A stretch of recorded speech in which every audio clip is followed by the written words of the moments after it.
Hey everybody, sleep dysfunction, sleep problems, video number 2.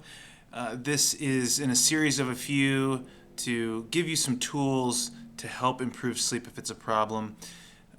The first video I made, if you haven't watched it, go check it out. It's just a couple of foundational pieces that you can use to set yourself up for success for sleep. So, what I want to talk about today is cortisol and cortisol dysregulation. So cortisol is this hormone produced by your adrenal glands. The adrenal glands just sit right on top of the kidney, and it's one of the things it responds to is stress. And another thing it responds to is low blood sugar. So when cortisol gets released, it gives you that like heightened awareness, perception sort of feeling. You also think of like adrenaline doing this, but cortisol also like sort of wakes you up, makes you feel alert. Okay, it also increases blood sugar. I'm mentioning that because I'm going to come back to that in a few minutes. So cortisol is supposed to have a 24-hour cycle. Essentially what happens is you're sleeping at night around, say, 6 to 8 in the morning, your cortisol goes up, it spikes. And when that happens, you wake up and you should feel alert and be able to get up in the morning feeling refreshed, okay? And it peaks and it slowly tapers off throughout the day until it gets its lowest as it's tapering off at nighttime when you're going to go to sleep. And then it remains low while you sleep, and then it kind of gets through that 24-hour cycle and it spikes again. Okay, so what I'm going to talk about is when that cycle is not normal. And in my experience, when I see this happening, is in my practice, if someone's been sick for a number of years, cortisol responds to stress. As I mentioned, it's a stress hormone. Well, it responds to stress. It's released from stress in our external environment, like, somebody cuts us off in traffic, or external mental, emotional stressors, those sorts of things. But it also responds to the stress of a chronic illness or an infection. Okay, these are all stressors in different ways on our bodies. So if someone's been sick for many years, I'll see that their cortisol might be off.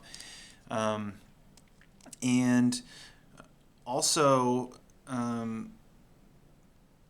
it gets off just from a chronic stress situation, like say you're a caretaker for someone or something like that. You can kind of get a adrenal fatigue kind of picture is what you might hear it called. Okay, so your cortisol is out of whack because of that chronic stress.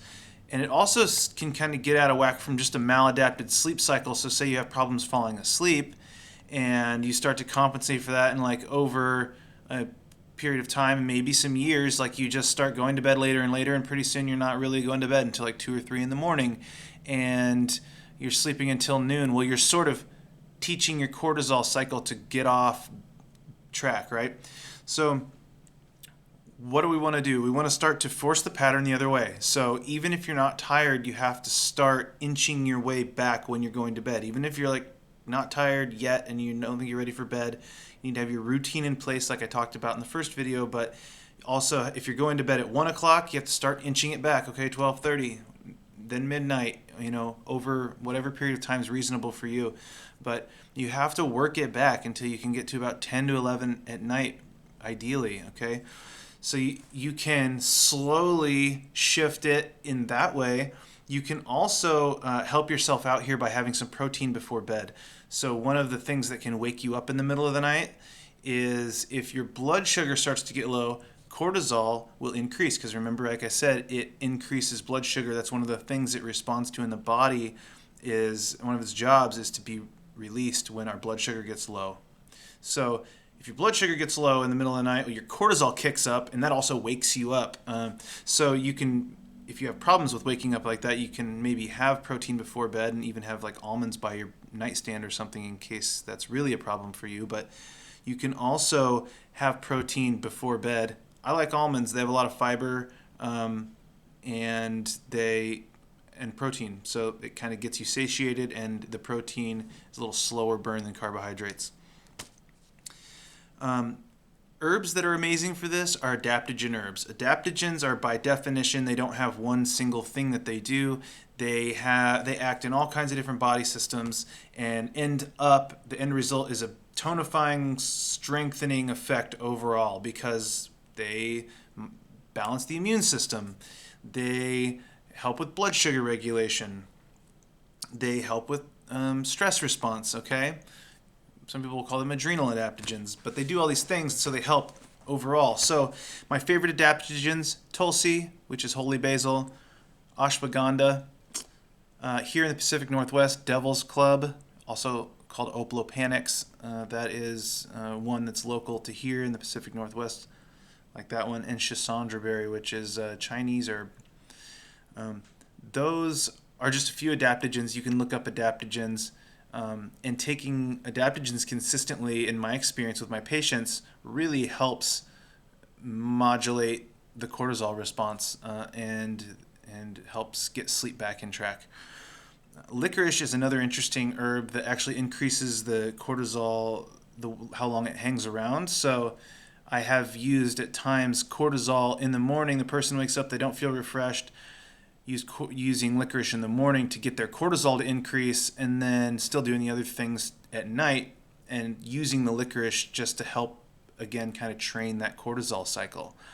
I hope that this is helpful. I was talking a little fast because my battery's going to die on my camera.